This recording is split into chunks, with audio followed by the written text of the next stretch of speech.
Hello, this is Microphone Media. Please like, subscribe, and share. Thank you. Hello, this is Microphone Media. Please like, subscribe, and share. Thank you. سلام تعنا هبلي دحان دوعلكم دحان دحاديركم أما العالم زلكم سمعتنا سلام نأخذكم يخون زي مايكروفون ميديا أيون مايكروفون ميديا حدش زخونكم كعامن قاعد حنا مساهم ناولنا ناي كل شيء عمل مسدي ناي زويس من أكالكم قد كتسلو سبسكرايب زي جوركم سبسكرايب جبروا لايكن شيرن جركم نخج مروون وبخبرنا عندكم سمعتنا زي أقدس زخونة نجار سيد زخونة سبر زينا يهزينا سمعنا يزلنا ترجع جالس زينا حاميو نسو نباخاتهم كنبلينا حزبنا أنا خصومعه لايك جوروه شير جوروه تعيز كايد زلو بتعمي زجرميو زرزر بلنا أحسر بلنا نباخاتهم كنهم سوينا سنة صنيحهم كل سمعوه حدا قال أي نجار كعام قال إنه سمعوه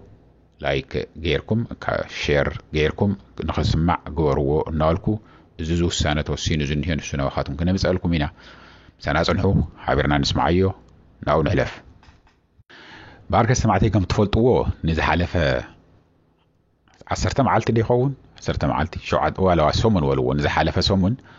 اب عفارن اب محارا ولدي خبابن بتعمو بزحات ماكينات اسيرن كم زنبره كتحالفا يتقلني انت عاقيتهم اب كلته سلسته بوتاتات عاقيتهم وانكم زنول بفلاي كعمه بعفار بغيرن زمصا زنبره اب سوردو ميدا زبحال تعاقيتن كم زلوا ريبورت ناغورنا لكم سنيحنا هنا نزعق تازي تطون مبال كعامة خالي يغرى سراويت تقراين سراويت إيرتران بب زملكتهم بعفار خوابي جيرو سراويت إيرترا بتقراي جيرو عامة سراويت تقراي زو أمو زو سنة خل زلو كو قدوم اللو بفلاي كعامة كاب تقراي كيدوم عاب عفار تقميتهم زنيهو اقرقر زفوتر زلو نساتهم الشر هو سلزخوان خون سلزخيل كعامة إيو خعام زلنا سلزلو أما ديسابا زنو مخارتنا يبلصقنا خوينم زنو حلفت سلازخون نايزهو او اني هنا حرام ريت قالنا نازولو نساتم حدا نغير كغبر لو ناولناكم قنين عينا زي نمزخار يزاخ از نغركم زلخم برت وانا سينا هزي يا حزنا لكم مدينه ذننا زي جن تو زنبره اقحت تعديكم مصي زنبره نتግራይ مخ عم بزي العاما تግራይ ناي تግራይ نغادو ابعدا تقبيرم زلو عديكم زمصو او بسبيسو خندي تبالاشي እዩ አትክልተታት ፍራፍረታት ዝተፈላልየ خالي ግዜ ኣብ ፀሓይ ሃሩር እዩ ዓፋር ህዚ ከም ትፈልጥዎ ካብ ህዚ ጀሚሩ ክሻዕ ዝመጽ ዘሎ ጥቅምቲ ብጣዕሚ ሙቆታማ ዓዲ እዩ ካብኡ እናቀጸለ እዩ ዝኸይድ እናኸረረና መረረ እዩ ዝኸይድ እንኳን ኣብ ሓደ ቦታ ጠጠውልካ ይቅረና እናተንቀሳቀሰና ሃለዎ ንፋስ እናደፍኦ እናበሎ እናሃለዎ እንኳን ንብረት ይባላሽ እዩ ኣብ ውሽጡ መድሃኒታት ኣሎ ብኽቡር ዝተገዘአ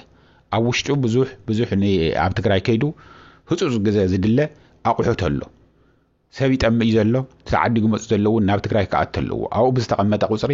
ናይ መኪና ኸራይ ብዙሕ ይኸፍለለው ናልና ኡይናልና ናቀኒና እዚ ነገር እዚ መግለጽ ተውጸለኩም ኢልና ዓም በሰፊሑ ምስ ሓደ ተጋዳላይ ትግራይ ላዕለዋይ ተጋዳላይ ትግራይ ኮይና ድምጹ ቀይርና ንኸይፍለጥ ሪፖርት እናገበርና ለኩም ነርና በመሓርኛ በትግርኛ هذه توطيت نساتهم مس زي دفيت مس جبرنا ناي تግራይ ግዜያው መምሕዳር ببريزيدنت ታደሰ ወረደ ዝምራሕ መግለጽ ኣውጽዩ ነይሩ መምሕዳር ተይኮነስ ያው ዝምልከቶ ንግድና ኢንዱስትሪ ዝበሃል ደለልኩም ንሰውጽዩ ነይሩ ንምንታይ ተዓጊቱ ነው خلقቀለዎ ኸኣተለዎ ዝብል ማለት እዩ ልስልስ ዝበለ ብጣዕሚ فريح خالم من كتلماميسكا أو إثيوبيا حنت نجر لو تخت مسخم زي تخيل نفولتينا نزيون يحد نجر كبر اللو حنت أرمي تنقصق إسانا عفار تزبهال حنت تأرمي تزبهال تمو حرام ريتنا أننا زول زلون سلز فولتوهم بس أتهم زنور عام سلزون حال حدا خاب سراويتون زت سنوات خيدم سلزلو بجنزم بجلنا عشية موسيدم وهم أو أيم حدور يموعلون كافتم لعلوت عززت نايس سراويت تግራይ ጀሚራ መውዝነው ማለት እዩ ናይቶም هذه ناي نحارة مريت دون نقول لي مني جيتاچو ردا زلو بن عبي احمد زلو بن عبي احمد زمولو زخفالو زلو يونيفورم ما يقر قلو ما يقري زوم زلو زتمونه او محادرون نزيو بقى حدا ነገር كبر له ونبل نيرنا هذه ግን ዝተፈጠረ حدش زينا የተሰበር زينا حوزي ዝጀምር ሰማዕተይ የተሰበር زينا እዚ ነገር ዚ እንታይ እየይሉ እንግዲህ መጀመሪያ ዓፋር መን ይዓጊት ወነሩ ናይ ዓፋር ፖሊስ እዮም ዓጊቶም ወነሮም ናይ ዓፋር ፖሊስ او ምስ ዓገትውን ንምንታይ ኢኹም ናይ ዓፋር ፖሊስ ስዑል ይዓግተን ካብ ላዕሊ ዝመጸሉ ትእዛዝ ረኺቡ ይዓጊትውን ዝኸውን ግን ከ ልቀቕውን እንታይ ኢኹም ትገብሩ ዘለኹም ንምንታይ ኢኹም ኣውዲ ተዓግቱና ዘለኹም ከዓመና ፍቱ ናይ ቀደም ክትመለሱ ዲኹም ደሊኹም ኢልካ ብዙሕ ድፊት ምስ ተገብረ ሰይደምውን ኣብ ሰርዶም ስበጽሓ ከዓመ ብፌደራል ፖሊስ ተዓጊተን ብፌደራል ፖሊስ አብይ አሕመድ ዝዝዘን ደምበላሽ ዝበሃል ናይ ኦሮሞ ተወላዲ ዝኾነ ናይ ፌደራል ፖሊስ ኮሚሽነር ዝእዝዞን ፌደራል ፖሊስ ኣው ዓጊትዎም ብሚእትታት ዝቁጸራ መኻይን እየን ኢሎም ውን ህዚ ንሕና ብ30 40 ይመስልና ነይሩ ብሚእትታት ዝቁጸራ መኻይን እየን ብዙሕ ንብረት እዩ ዝባላሽ ነይሩ እዚ ጀነራል ታደሰ ናብ ትናይ ፌደራል ፖሊስ ኮሚሽነር ደውይሉ ንምንታይ ፌደራል ፖሊስ ተጠወቢልዎን ዝንሄዋ ተዓጊተን ዝነዋዘን መኻይን ዝየን እዚ እኮ ብጣዕሚ ጽቡቕ ኣይኸውንን እዚ ውዕል ፕሪቶሪያ በቀጥታ እዚ ጻባ እዩ እሞ ንምንታይ ኢኹም ዘይተሰድውን ምኽንያቱ እንታይ እዩ ኢሉ ብስልኪ ደውይሉ ኣዘራሪብዎ ኢሎም እዚ ኣውራምባ ታይምስ እዩ ሪፖርት ገይርዎ ከይድኩም ኣብኡ ክሰምዕዎ ትኽእሉ ኢኹም ሓጻር እየ ንሱ እውን ተሃዘ ዝነበረኩም ዘለኹ እዩ ሪፖርት ገይሩ ንሱ እውን እዚ ንሱ ከምኡ ምስ በለ ጀነራል ታደሰ ማለት እዩ ንምንታይ ኢኹም ዓጊትኩም ወንኹም ስወሎ እቱ ናይ ፖሊስ ኮሚሽነር ከዓመ ኣይ ንሕና ፈሪሕናና እኮ እዚ ናብ ትግራይ ንኸይኣቱ ጥራሕ ኣይኮነን ናብ ትግራይ ኣቱሲ ናብ ኤርትራ ክሻገር እዩ እዚኣ በደንብ ጌርኩም ስምዕዋ ናብ ኤርትራ ብኮንትሮባንድ ገይሩ ናብ ኤርትራ ክሻገር እዩ ኢልና ስለዝፈራሕና እዩ ይሻገር ስለዘሎ ካብ ትግራይ ብዙሕ ነገር ናብ ኤርትራ ይስደድ ስለዘሎ እዚ እውን ተዓዲጉ ዝንሄ ንትግራይ ጥራሕ እንተይኮነስ ናብ ኤርትራ ክስደድ እዩ ኢልና ስለዝሓሰብና ከዓመ ሓበሬታ ስለዘለና ኢና ዓጊትና እዩ ዝንሄና ኣይብሎም ሸርሒ እዩ እዚ ትሸርሒ በደንብ ጌርኩም ስምዑለይ ካብኡ ኣይ ንሕና እዚ ንገብሮ ነገር የለን እንታይ ዳ ይገበር እሞም በኣርከስ ንሕና እርግጸኛ ንኽንከውን ናብ ኤርትራ ኣብዚ ብጣዕሚ ዓብይ ሸርሒ እዚ ስምዑ ሰማዕተይ ናብ ኤርትራ ከም ዘይሻገር እርግጸኛ ክንከውን እንተኮይንና እቲ ፌደራል ፖሊስ ኣብ ዶብ ከባቢ ኣብ ትግራይ ናብ ኤርትራን ዘሎ ዶብ ከባቢ እናተዘዋወረ ሓንቲ ነገር ከም ዘይተሓልፍ ንኽርኢ ትሪኡ ኣለኹም ብዚአን ዓጊቱ ብዘን ምግቢ ዓጊቱ ኣብ ኣቐሚጡ ካብኡ ኸ ኣይተኣቱን ኢኻ ውግእ ክትከፍት ኢኻ ትደሊ ዘለኻ እንተሰብኡ ኣቲኻ ጃሱስ ክትከውን ክትስልል እሞ ውግእ ዓውደ ውግእ ክትገብሮ ቶክቶክ ከተብል መጀመርያ ተኽስታት ክትከፍት እሞ ካብኡ ድሓረኸ ውግእ ክጅመር ውግእ ተጀሚሩ ተባሂሉ ናይ መከላኸያ ከዓምናኡ ከኣቱ ብድሕሪኡ ጠጠው ዘይብል ሓደ ግዜ እንድሕር ተጀሚሩ ውግእ ጠጠው ንኽተብሎ ብጣዕሚ ከቢድ ስለ ዝኾነ ናይ ትግራይ እውን ብዙሕ ክትኣትው ይትኽእሉን ኢልካ ውግእ እንድሕር ሓደ ግዜ ተጀሚሩ ንምኽልካል ስለ ዝኸብድ ኮነ ኢልካ ንሸርሒ ዝግበር ዘሎ እዩ እዚ ብደንብ ጌርኩም ብደንብ ስምዕዎ ኮነ ኢልካ እዩ ዝግበር ዘሎ ኢልና ኢና ንኣምን ከም ማይክሮፎን ሚድያ ተዚ ሪፖርት ተገይሩ ዘሎ ግን ጀነራል ታደሰ ወረደን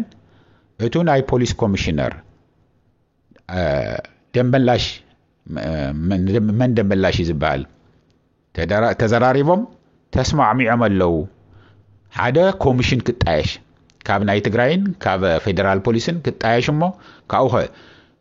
ኣብቲ ከባቢ ዶብ ናይ ኤርትራን ናይ ትግራይን እናተዘዋወሩ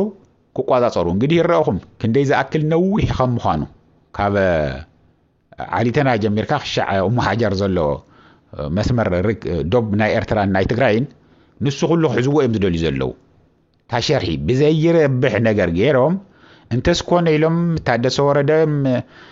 እቱ ናይ ፌደራል ፖሊስም ዓብይ አሕመድም ተዘራሪቦምሉ ተስማዕሚዖምሉ መጀመርያ ጀሚርካ ቅድሚ ምዕጋቱ ጀሚርካ እንተስ ወሲኖም ይኹን እንተስ ከዓመ ምንም ነገር እንተይፈለጠ ታደሰ ወረደ እዚ ንፈልጦ ነገር የለን ብዙሓት ሰባት እናደወሉ ዝነግሩና ዘለው ደውኢሎምልና ነርናም ደውኢልና እውን ነርና ኣታ ኾነ ኢሎም እዚ ድራማ እዮም ዝሰርሑ ዘለው ታደሰ ወረደ እውን ምስኣቶም ይዝብሉና እንሄው ብሰፊሑ ብቻ ሓደ ዓብይ ተጋዳላይ ኣምፂና ክነስማዓኩም ኢና ዓብይ ግን ትዋና ነገሩ ግን እዙ ፌደራል ፖሊስ ናብ ዶብ ትግራይ ናብ ዶብ ኤርትራን ከይዱ እንድሕር ሰፊሩ ኣብኡ ሓደ ክልተ ጥይት እንተተተኻኺሶም ብድሕሪኡ መን እዩ ጠጠው ከብሎ ትውግእ እዩ ተሓሰብዎ ደለኹም ሰማዕቲ መን እዩ ጠጠው ከብሎ ሓንቲ ግዜ ውግእ እንድሕር ተጀሚራ ጠጠው ንምባላ ከባድ እያ እዩ بدحريقه فدرال بوليس او تقتيلهم ملكا ولا بعلون عبي احمد بتازاز قتيلو نسنساته مقاتيلو ኤርትራ ያቀቲላቶም ሰራዊት ይቀትል አያይሉ ውግእና በትግራይ ከእቱን ተበለ ብድሕሪኡ ከቢድ እዩ ምክንያቱም ውግእ ተጀሚሩ ያ መቀታል ተጀሚሩ ህዚ ግን ሰራዊት ስለዘየለ ናይ ኤርትራ ሰራዊት ስለዘየ ማለት ናይ ትግራይ ይቅርታ ናይ ኢትዮጵያ መከላከያ ሰራዊት ስለዘየለ ናይ ኢትዮጵያ ፌደራል ፖሊስ ስለዘየለ አፍቱ ዶብ ናይ ትግራይ ናይ ኤርትራን ወጽዮም ስለዝኾኑ ምክንያት የብሉን አብይ አህመድ መሬት ትግራይ ተትሒዙ እዩ መሬት ትግራይ ማለት ከዓም ኢትዮጵያ እዩሞ ንሱ حرا خوص خواغا يخيبل كافتنا كارخاريين زبهالا زتوسنا وصينا اينا يلملو بنا ارترا زي ستالين غبر سلاسي ون ريبورت غير وزن نبر ايو زي نغركم زلخو سمعهم وتخوني خمو كاب نغزا تغارو خاب زالان بسا خبابي كاب كالتون اسحيبهم يوم يلو ريبورت غير ايو سمعهم ويخم رغصايا هذا ግን ስለዚህ ጨነቆም ሐዲስ ሸርሒኦም ፈጢሮም ዝንይው ዝብልንይው አይ ጀነራል ታደሰ ምንም ተይፈለጠ ባልቶም የምናይ ብልጽግና አየም ሐሲቦም ወዝብልንይው ጀነራል ታደሰስ ብልጽግና ዳ አይሆነን ብልጽግና ቆዩ ጀነራል ታደሰ ጌታቸው ረዳ ጻርቃን እናቶም ካልት ኮራኹር አዲስ አበባ ኸይደም ዘለው ጾይሎም ገሊኦም ብሕሩ ገሊኦም በቁልዕ ስለዝገብሩ እዮም በር ሓደ ኮ እዮም ዝብሉውን እንይው ናደወል ዝብሉና እና እዚ ትክክል አይኮነን ኢልና ሀዘውዚ ክንዛረብ አይንደልን ግን ምንታይ እዚ በስ ተደዋዊልካ ኮሚሽን ይጣሽሞ እንደገና ዚአዜላ ሸርሒ ሓዳ ሸርሒ ያን ህናውን ደስ ስለዘበለትና ያ ወዲያው ሰበር ኢልና ናዋኻትኩም መጺና ድነና ሰማዕተይ እንታይ ይመስለኩም ዝተጻሓፉ ዝመስለኩም እዚ እናወልኩን ህዝብ ባርክ ሰው ዚ አኽለን ሰማዕተይ ሰብ ክሰምዑ ግን እንታይኹም ክትገብሩ ዘለኩም ላይግበርዎ እዚ ነገር ዚ ኮኔልካ ከም በደንብ ገርኩም ሓዙኒ ኮኔልካ ሸርሒ ይሽ ተሸርሒ እንሄ ኢሌዛ አመን አና ከም ባዕለይ ከም ማይክሮፎን ሚዲያውን እናአመን እዛ ነገር ዚአ ኮኔሎም እንተስተዘራሪቦምሉኹም ተቀድም ኢለ ዝነገርኩም ታደሰ ወረደውን ሓዊሶም ተዘራሪቦምሉ መጀመሪያ ቅድሚ ምዕጋተን እንደጌታቸው ረዳውን ኩሎም ተስማዕሚዖምሉ ከምቱ ገገሊኦም እናደወሉ ዝነግሩና አለው እንተስ ከዓመ ምንም ነገር እንተይፈለጠ ጀነራል ታደሰ ናይ ብልጽግና ሓሲቦምሉ አስተንቲኖምሉ በዚ አገርና አይና ክንአቱ ንኽእል እምበር ብኻሊ እናአተወሉ ናብ ትግራይ የለን ናይ ትግራይ መንግስት ናይ ትግራይ ሰራዊት ምንም ናይ ኢትዮጵያ ሰራዊት ከአቱ የውሉን ምንም አይተድሉይና ኒኹም ሕገ መንግስት ናይ ትግራይ ዝፈቅድ ሓጉዝና አንተልናኩም ይኹም ክትመጹ ትኽእሉ ስለዚህ ተባሃሉ هذا اللي حزنا لهم سددلنا خول أيام سددلنا أنتوا الخامنا إرترخ السدوا يخم كنوا لمنا بدحري عين سددن كلنا أيام عين سددن تلهم مسلم بأركيدنا هنري أن حرزي تسدوا خينكم كنوا لمنا خم أزم مخانينا هنأتون خيلنا نزخل لهم بنتي يمكن اتوني نابت جراي زل أخذ له نابت جراي كم أخل عد خيد زله شقط يخون مدحانيتم يخون زخون يخون كان عقتون خيلنا بيلا من أيام زينا عدقون إرترا أم سدوا زلوا نمبال خوني خيل زيلهم كونه يلهم شرح فتيرهم نافتا دوب نايت جراينا إرتران سراوت سديدهم أو نبعلتهم تقاتلهم كأخو وجن مجماريهم زجور وزلوا لنا أنا نامن زينا ولكم بارك استمعتين هزوزي أهلا شعز غصل جزي سلام دعانوا على دحنا درو تشاو